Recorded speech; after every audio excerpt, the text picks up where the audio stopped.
Welcome to Wine and Rum. Today it is just the wine. There's been some stuff going on. I know we said we'd do a lot more videos and there's been silence, so I'm here today to explain a bit about why.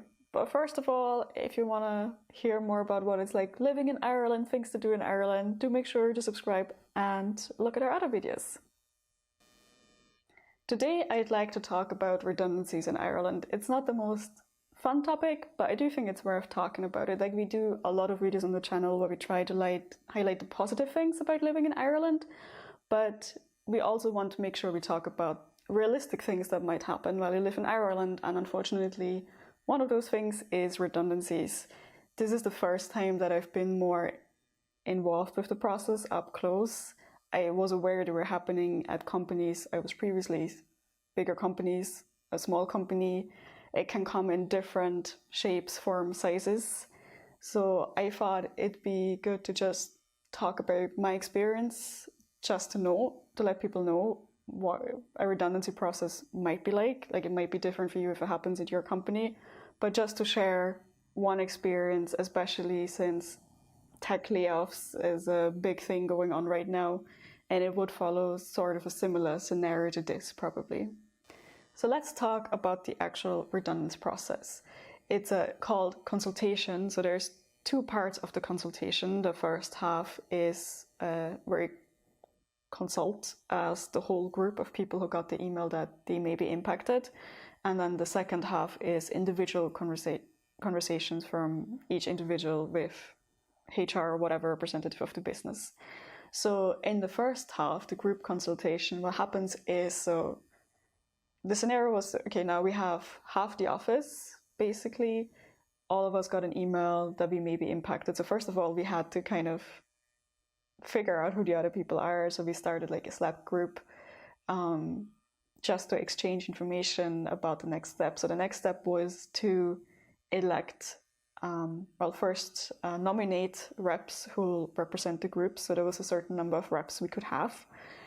And some people came forward to nominate themselves, and then because there were more nominations than the number of reps we were allowed, we had to do a little vote on who we wanted to represent us.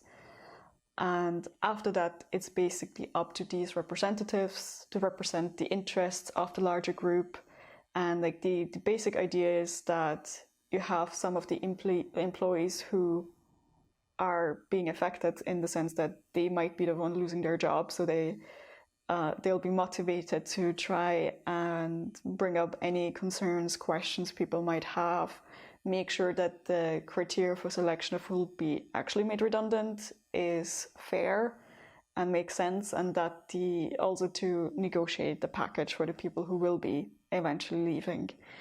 And it's during this process that I gotta say I had it's hard to say a positive experience, but I was really positively surprised by the group as a whole, how people came together. Because the moment kind of you get the email, you may be potentially impacted, it's very hard to get information out of anyone. Like, managers, of course, are very afraid to say a wrong thing, so they don't cut off full communication from anyone in the business, but it's definitely a lot harder to try and get information and make sense of anything. So the group of people who might be impacted at my company, they were actually really good about coming together. There were people organizing meetings to just go through the official documentation we'd gotten and just explain to each other what the things mean, because especially like in the first week after the announcement, I think hardly any of us were able to properly think, because it was quite out of the blue for, I think, most of us. I know I wasn't thinking about layoffs. Like, I wasn't thinking about like, what do I do if I lose the job? I have to think about another job, like what kind of job would I even want to apply for? Like, those things were just not on my mind. So it really helped to have the group come together, try to figure out the different bits and pieces, make sense of them. And what happened is so we had the official reps that had their official job. They got a little bit of training from a third party as per law. And after that, they also kind of on their own. So what the group actually managed to do is they created kind of little project teams. It's the one sad advantage that because so many different departments in the business were being affected, there's also a lot of know-how from different sides of the business. So there were HR people and finance people, so they could really go and look at the package and analyze it. What would that mean in terms of taxes? Like, what could a better package look like? How exactly would that need to be formulated to also work well for people in terms of how much it is being taxed? And they did a lot of work also trying to reach out to the reps that were involved in redundancy processes at other companies, especially like big tech companies where the packages might have been better. And they did a huge benchmarking to just look at what have other companies offered in terms of redundancy payments, not just the payments, maybe even themselves, but also other benefits like continuation of insurance or special provisions for people who are about to go on parental leave or who might have visa issues because they moved to the country for this job. So now that they're losing their job, their visa is also in danger. Then there were also other project teams that were more looking at any sort of legal guidance or extra information they could research for the reps to help them out in between the consultation meetings. There was also a team that was taking over the communications, because as you can imagine, you have a handful of reps and then they're supposed to communicate everything that's needed back to a group of hundreds of people. And then at the same time, the hundreds of people have lots of questions that they want to get to a handful of reps. So there was one project team that was just trying to collect the questions, do polls about how people feel about certain points to bring up during the consultation, like when it comes to the package, for example, whether to prioritize one thing or the other. And they would send out regular emails just to update the rest of the group of what was going on. Like, I think that was really important, even if there wasn't too much new information, because for the group phase, you're relatively disconnected as the individual unless you've been nominated as a rep. So for me, for example, I wasn't involved in any of the project groups. I didn't have the capacity for that. So I only had to go by what I was hearing from other individuals. And you never know, is it just a rumor? Has it been confirmed? So having kind of the official emails that came from the reps just have updates. And even if the update is, there isn't really anything new, there'll be a new meeting later this week.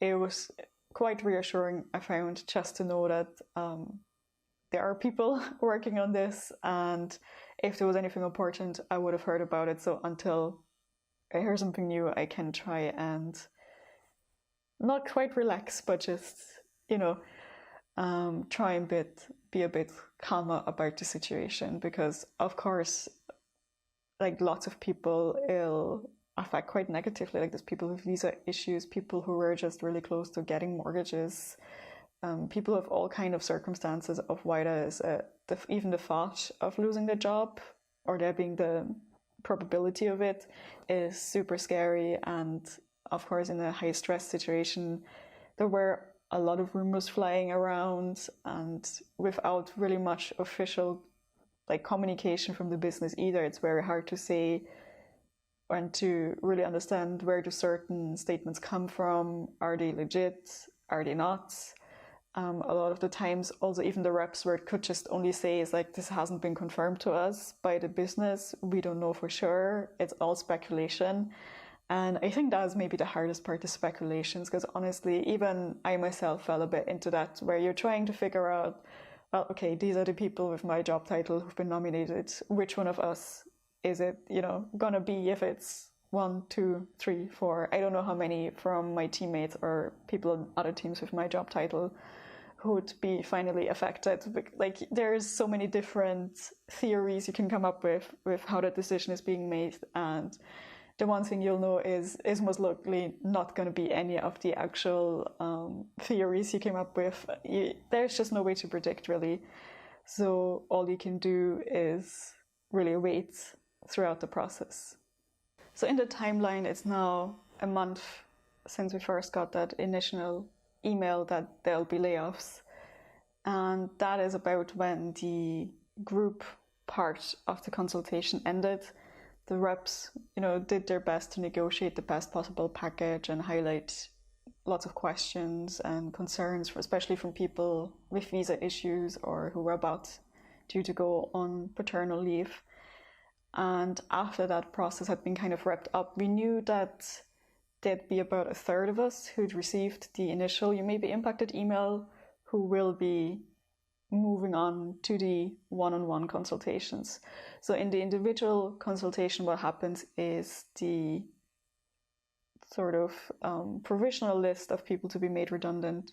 The people on that list have the option to speak personally to someone from the business about their individual case and try and, I want to say negotiate, honestly, because I don't know how much negotiation there really is that can be done, but basically answer any concerns about, visas and that sort of stuff, or specific compensation. Because when it gets to the nitty-gritty of when you started, what does that mean in terms of if it's calculated by years of service, all those kind of things. So there's this part that list, people on that list will then go through. So in our case, how that played out is, so basically we knew that they were getting ready to announce the people who will finally be on that list. It was, I'll be honest, it was quite nerve-wracking to just be like, because it's been a month. People are like, just tell me, either way, I want to know so I can make provisions and just move on with my life. Like if I lose my job, I want to know so I can, really dig into the job search or whatever other things I may need to do.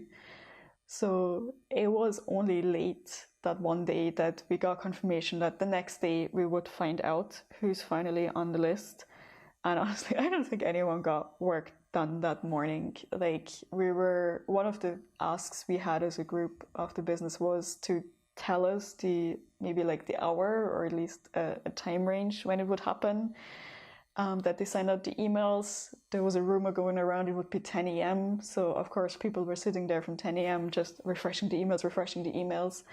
The reps themselves said they never got any time confirmed. So that was simply a rumor. But as you probably can imagine, everyone was just desperate to know. And I just tried to keep walking away from the laptop and only I'd then instead stare at the phone and be like, okay, when do I allow myself to check my emails again?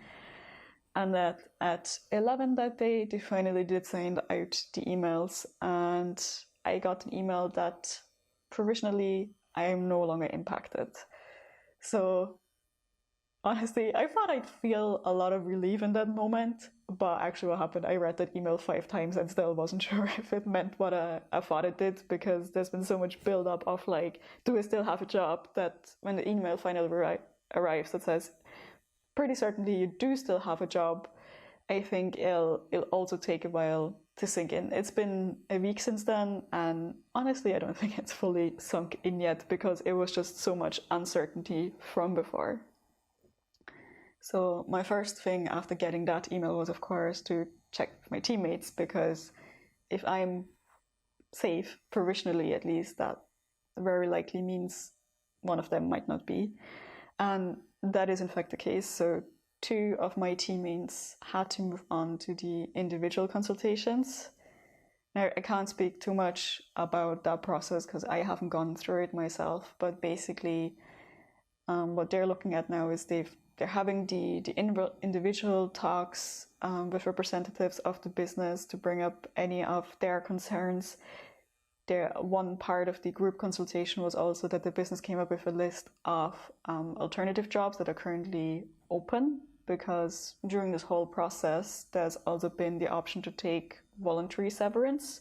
So those are roles that they weren't looking to have empty. So now they need new people to fill the roles, and people who are now at risk of redundancy, they have the option to apply to those roles. So that's, for example, something they can highlight in those individual talks if they're interested in any of those roles. And there's also a sort of a expense they can claim, I think up to €300, something around that, for talking to a legal consultant just to talk through the package as well and to make sure that all their terms are being met, like all the individual things they might be worried about. Like one of the terms I heard others speak about is like if you, and it might be interesting for anyone looking to move to Ireland, if you're accepting a relocation budget, there might be a clause that if you quit before a certain amount of time, you'd have to pay some money back. But if it's not you quitting, it's the company quitting you, what happens to that?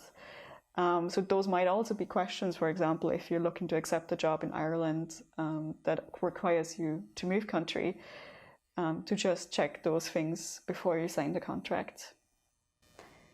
Going forward, I don't know how much longer the process might take. Like there's different more steps that might happen. Like it's a bit like how I was talking at the beginning of the video, where I was like, people who got the "you're not impacted" email, they kind of got removed from, or we felt removed from everyone else who got the "you may be impacted" email. And now I'm experiencing the same thing a bit from the other side, because I didn't get the "you're at risk" email, I got the "you're no longer impacted" email. And there is still the footnote that technically, if during the individual consultations it turns out that one of the people can stay for my job title, it still might technically mean if they recalculate and we're like, okay, who's going to leave, it could still be me, but the chance of that happening is very small. So now us who are provisionally safe also feel very removed from what the people at risk are going through, because they moved to immediately a different Slack group and they're having their own conversations, which is also totally fair, because even though we shared the path until here, we don't really know what they're going through because we haven't experienced it. Like, still trying to offer support, of course, if we can, but there's nothing really we can do. Like, it was always clear that at the end of the process, someone would be losing their jobs, and now it's getting a lot more real for the people who are. It's also a bit weird for the people who are provisionally no longer at risk of losing their job, because it still doesn't feel, or at least in my brain, it still doesn't feel fully safe until the whole process is done with. So that's been the redundancy process that I've been experiencing at a bigger company doing mass layoffs. I also know with previous employers I've worked for that it can take different shapes. If it's an entire team and like all people with the same job title being let go, it might be everyone is pretty much sent home the same day it's announced, and that's it. And there's still, of course, certain things you're entitled to, and you can still make sure and check you get them afterwards, but it's a very immediate cut versus the consultation process we've been going through here. There might also be other scenarios, depending on the company, depending on the specific requirements of how many people per job title, or like if it's like this, an organization, how many people across the entire organization from different departments that you're looking to let go of. Finally, I wanted to talk about some tips that I might be able to give at the end of this journey through this process. So first of all, I'd say don't be afraid to talk about that you're going through the redundancy process. Like, it's fairly common that it can happen in Ireland, I think, at least in my working experience so far. Like, there definitely were a lot of people who, when it was happening for us in the company, we're talking about like, oh, I've been through this before, I've had, this outcome, that outcome. And also talking to friends here, like some of them recently went through it because it's just something that is happening in a lot of companies right now, or they went through it at a different point in the career, or it was teammates who were being affected in this way. So it's not a reflection of you or your performance that you were selected. It's just a business decision, and everyone can totally understand that, and that it's a difficult situation for you to be in. Secondly, I'd say make sure that, in my case, I was also quite lucky that there were people who were quite comfortable like reading the legal stuff and understanding the finance bit. So if you don't have anyone like that in your area of people who are going through this with you, like, do reach out to any place that you can that might help you with that, whether that's a legal consultant, and there might be some legal expenses you can actually claim to the business through the redundancy process, or even a union, or So let me know in the comments anyone else you can think of that could be helpful with these sort of inquiries. Thirdly, of course, everyone's situations is different, and you might feel more comfortable looking for jobs immediately if you heard that you might be made redundant. But also, if you can, consider your options. So there is maybe help for career placements as part of the redundancy package, that the company maybe hires a third party. Or actually what happened in my case, it was, well, unlucky for the people working in HR and lucky maybe for other people involved in the process, that they were offering to help look over people's CVs, because that is literally what they were doing for a job before. There's also, there might be, like government organized kind of things of what to do after redundancy talks, courses, and there's even option maybe to have a course kind of funded by the government if you've been made redundant. So it's definitely worth checking out. Like there's courses that can be very small up to like a bigger diploma or master's degree. So if you're thinking you might want to use this chance to redirect your career or learn some new skills to help you find a new job, there's also options there that would be available to you. So yeah, I know this wasn't maybe the most fun topic to talk about or to hear about, but I hope you might have still found it helpful just to hear how a process like this might play out. There definitely were some things that were a bit disappointing for me in the process, but the one thing that's very positively stood out to me was how well organized this group of just random people from all across the business turned out to be. Like there were so many people whose name I'd never heard of, whose team I'd never heard of, like no, still don't know what a lot of them do at the business, but it was amazing to me how many people just came together and were able to organize something very quickly, and I hope that maybe at least that part can also inspire you if you're in a situation where you're affected like this, to have an idea of what it might look like, the structure of how you would go about as a group to try and get through this process.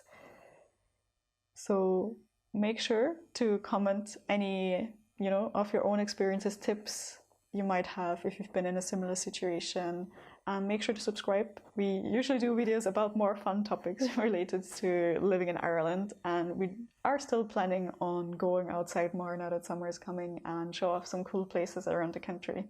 So make sure to subscribe to not miss that, and until next time, bye!